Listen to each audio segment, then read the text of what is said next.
My name is Judd. My name is Rich. And this is a comic strip AP of Burning Wheel, featuring the saga of Locien Wester.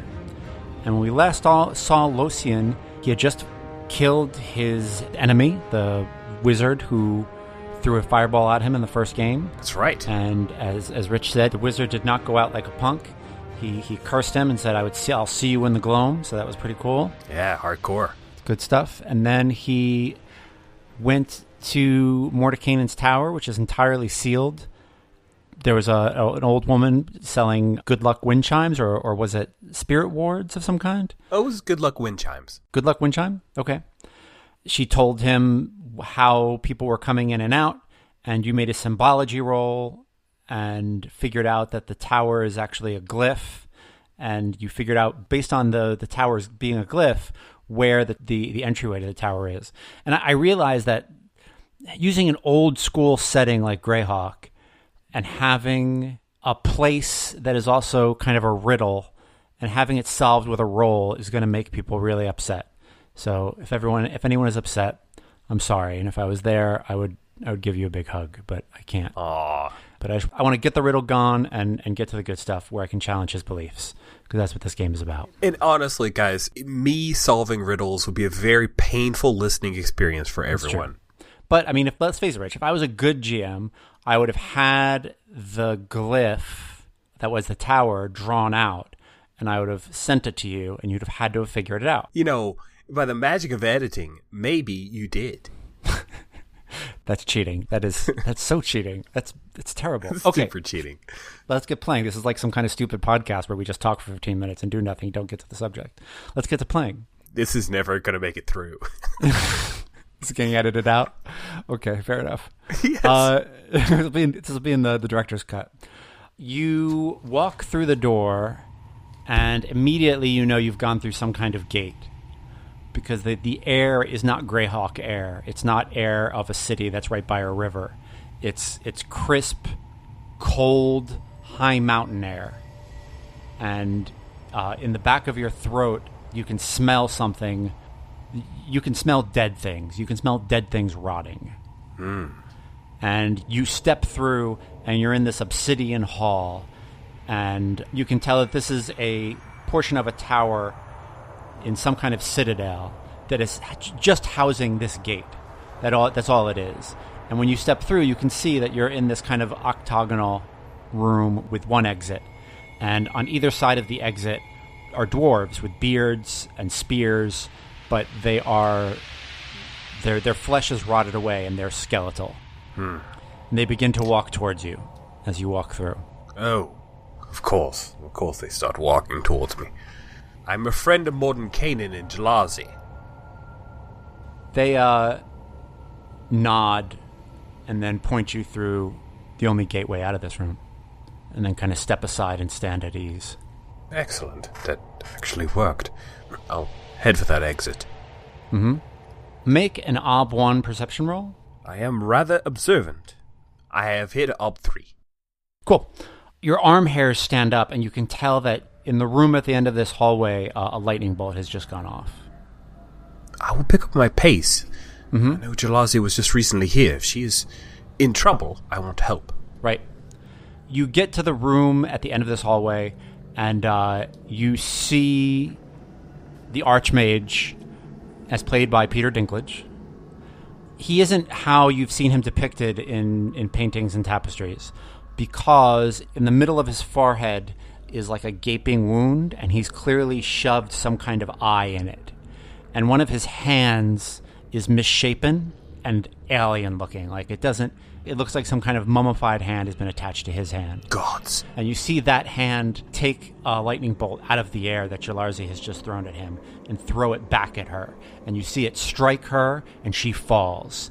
And then he turns to you, and he says, "How do you feel about power, Master Locien?" I feel that power brings a great responsibility. Why have you harmed my friend? She did not believe in the powers of balance as I have come to see them. The terrible fell eye in his forehead sears into you. Jallarzi is down. She just took a lightning bolt. She does not appear to be moving. I'm moving up towards her to see if I can give her aid. Okay. But I'm watching him closely. Yeah, she's not moving. You get towards her. Do you have any kind of, No. Okay. I would like you to make another perception roll. This one is Ob 5. Oh my. Is there anything I could fork into this? War-wise, perhaps? No. Oh, you actually can't fork things into, Stat? yeah, stat tests, yeah. Oh, alright. It's not good. Alright, here we go. Ah, very close. Wait, actually, I got 4. I got 4 successes. This is insane. Oh, did you? You got it? No, you said the op was 5 because I realized I would need to make a success on every die. So I missed it by 1. Okay. So you have a 6. Do you want to open it? Do you have a fate suspend? I do not. Okay. I had 1 and I spent my fate. I have 2 persona, that's it. Right. Okay. So, cool. You failed the perception test. You look down. Jallarzi is down. Mordenkainen is just watching you and kind of smirking, watching you sweat, basically. What are you doing? I would like to see if there's anything I can do. I unfortunately do not have my company with me, and they handled most of this. I will search her body to see, perhaps, the lightning may not have destroyed any vials or potions she has, to see if there is a vial of healing she may have upon her person. Okay. She's wise, much wiser than I. That is true. I will roll a die of fate and see if such a thing is on her. It is not. You search her, and you've got a wand, but you don't have any potions. Is she alive? Is she breathing? You're not sure. Actually, no, she's not. It's an easy thing to note. My lord, I humbly request that you offer some healing to your guest here. She was my student, one of my greatest. She'll be brought back in time. She's not breathing. How is it you propose to bring her back? Breathing is overrated. With all due respect, I am not going to let her die. What are you going to do? I demand that you offer healing, or we will fight. Master Wester, you have walked into Mordenkainen's own lair, the Citadel of 8.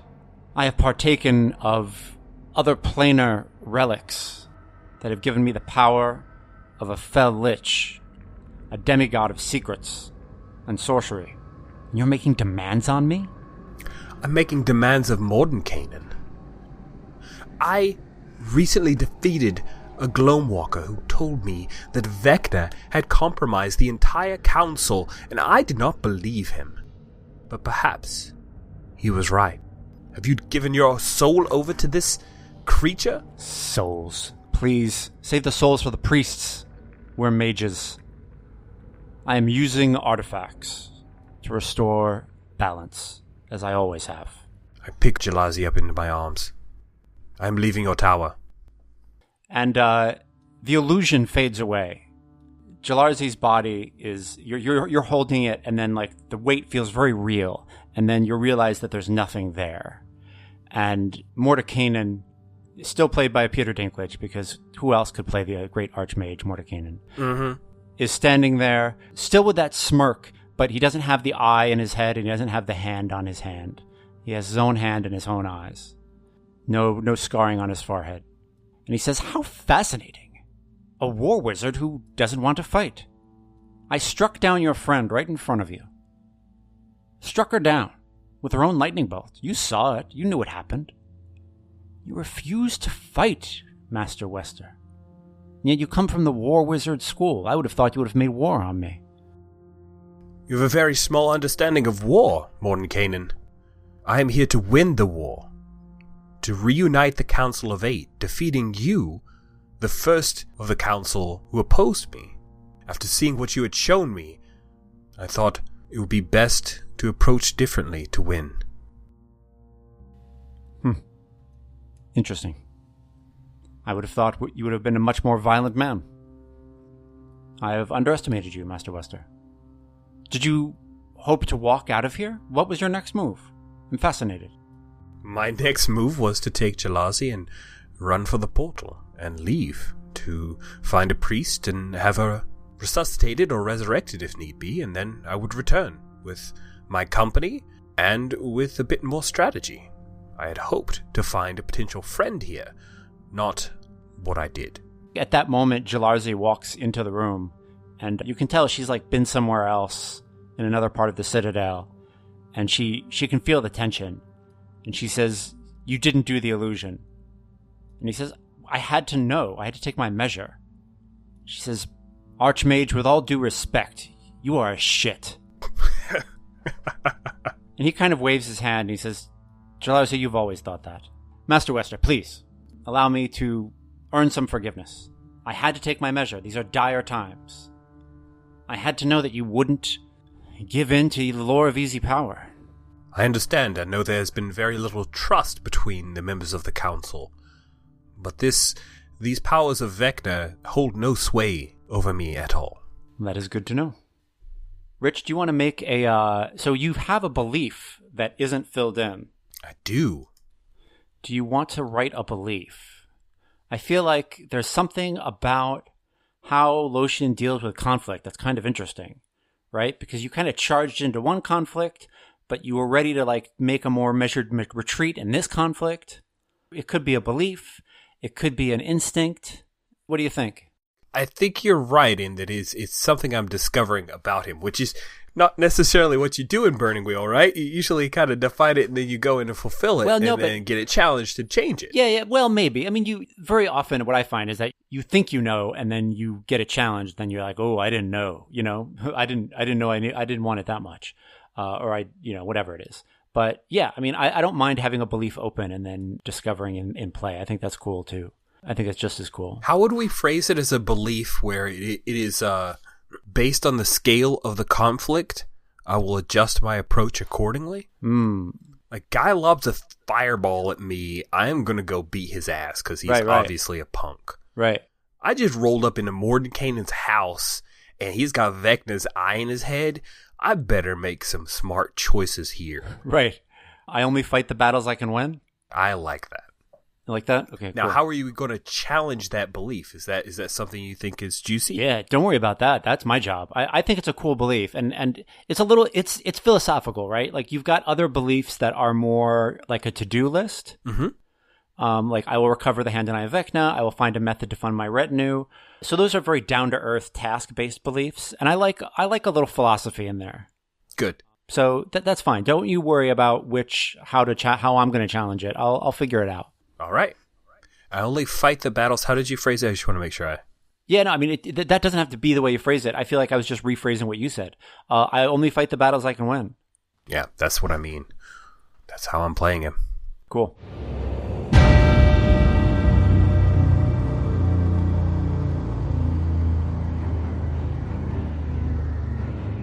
Soundscape music was found on tabletopaudio.com. If you want awesome music for your game sessions, try tabletopaudio.com.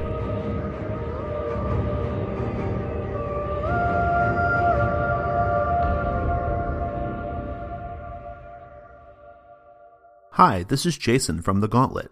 If you enjoyed this episode of Comic Strip AP, be sure to check out our YouTube channel. We have many other Comic Strip AP shows available, each organized in their own sequential playlist for easy listening. Just go to youtube.com and search for Gauntlet RPG.